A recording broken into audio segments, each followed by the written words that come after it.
withdrawing from What the is this one? withdrawing from the World Health Organization, sir? Ooh, that's a big one. So we paid $500 million to World Health when I was here, and I terminated it. China, with 1.4 billion people, we have 350 to pay. We have, nobody knows what we have because so many people came in illegally, but let's say we have 325. They had 1.4 billion. They were paying 39 million, we were paying 500 million. It seemed a little unfair to me. So that wasn't the reason, but I dropped out.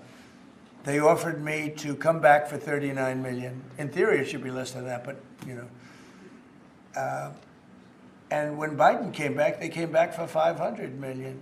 He knew that you could have come back for 39 million. They wanted us back so badly, so we'll see what happens. Pretty sad though, think of it. China pays 39 million and we pay 500 million.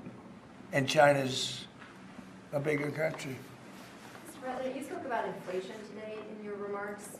What actions are you taking today that will have a direct impact for Americans on their everyday costs to bring the cost down?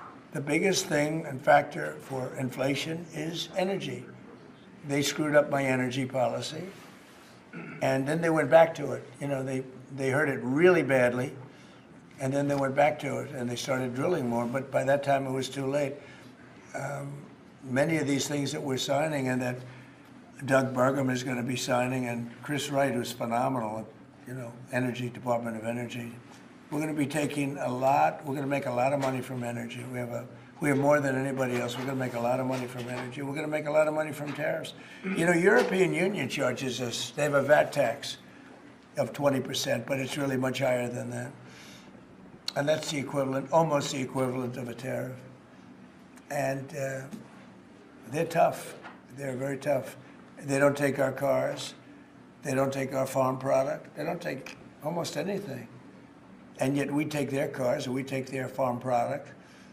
We take a lot from them. So, you know, we have like a $300 billion deficit with the European Union. So we'll straighten that out with either tariffs or they have to buy our oil. The one thing they can do, our oil and gas, the one thing they can do to catch up quickly, buy our oil and gas. Will you travel And they should do that. Will you travel